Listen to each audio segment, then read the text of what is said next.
परमात्मने नमः। धर्मक्षेत्रे कुरुक्षेत्रे समवेतायुयुत्सवः मामकाः पाण्डवश्चैव किम कुर्वन्ति सञ्जयः। सर्वेभ्यो नमो नमः। मम नाम हेना मंगल। अहम केन्द्रीय संस्कृत विश्वविद्यालय श्री रणवीर परिसरस्य छात्रा अध्यापिका शिक्षाशास्त्री प्रथम वर्षस्य छात्रा अध्यापिका अस्मि। मम अनुक्रमाङ्क भवति 12। अहं बुद्धिमापन साधनानि च विषये किञ्चित् वदामि। सर्वे जानन्ति यत् जगत्यस्मिन् सर्वेषु प्राणिषु मानवः बुद्धिकारणात् जीवः। बुद्धिः एका एतादृशशक्तिः क्षमताः वर्तते यस्या मापनं प्रत्यक्षरूपेण न सम्भवति। मनोवैज्ञानिकानां मते बुद्धिपरीक्षणं वयं मानवीयव्यवहाराणां मापनं कुर्मः। मनोविज्ञान अंतर्गत सर्वप्रथम 1879 तम वर्षे पाश्चात्य मनोवैज्ञानिक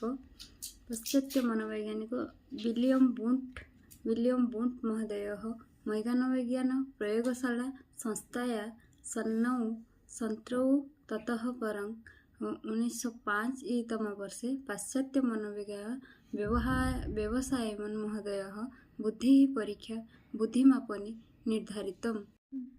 ततः परं 1905 तम वर्षे पाश्चात्य मनोवैज्ञानिक व्यवसायिसन महोदयः बुद्धिः परीक्षाया बुद्धिमापने निर्मातरम्। मनोवैज्ञानिक क्षेत्रे प्रस्तुत बुद्धिमापने विश्वप्रसिद्धगता विविधेषु मनोवैज्ञानिकाः शततः बुद्धिः परीक्षा निर्माणं कृतम्। बुद्धेः प्रकाराः। बुद्धिः त्रीणि प्रकाराणि भवन्ति। प्रथमतः भवति अमूर्त बुद्धिः, मूर्त बुद्धिः, सामाजिकत्व बुद्धिः।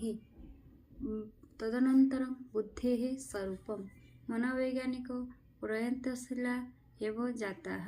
तेषां मतानुसारं मानवः बुद्धिः सकया भाषम् अर्जति, चिन्तनं करोति, तर्क करोति, समस्याया परिष्कारं करोति। केचन मनोवैज्ञानिकाः बुद्धेः परिभाष्यते।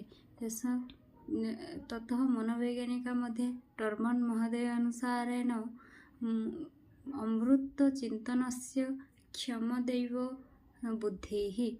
पुट्टरी महोदय अनुसारेण बुद्धिः ज्ञानार्जन क्षमता। बुद्धिः सिद्धान्ताः। तदनन्तरं बुद्धिसिद्धान्तः भवति प्रथमतः भवति एकत्वसिद्धान्त, द्वितीयतः भवति द्वितीयतः सिद्धान्त, तदनन्तरं समूहत्वसिद्धान्त, तदनन्तरं बहुत्वसिद्धान्त, तदनन्तरं त्रिवेगात्मकसिद्धान्तः। प्रथमतः एकत्वसिद्धान्तः। सिद्धान्तोऽयम् अतीव प्राचीनो वर्तते। एकत्वसिद्धान्त एतस्य प्रवर्तक पाश्चात्य मनोवैज्ञानिक विने टर्मन्स्टन् महोदयः भवति। प्राणिषु बुद्धिः अविभाज्यमङ्ग वर्तते, परन्तु केचन मनोवैज्ञानिकाः एकत्वसिद्धान्त खण्डनं कुर्वन्तः।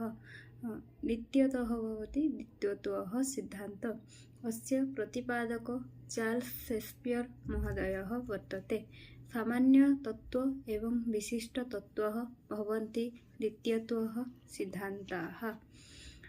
तदनन्तरं भवति समूहतत्त्वसिद्धान्तः। अस्य प्रवर्तक टर्मन्सन् महोदयः भवति।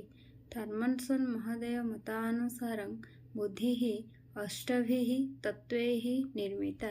शाब्दिकतत्त्वं, स्थापनातत्त्वं, अङ्गिततत्त्वं, वाक्तत्त्वं, स्मरणतत्त्वं, प्रत्यक्षीकरणतत्त्वं, तार्किकतत्त्वं, समस्यासाधनं, योग्यता।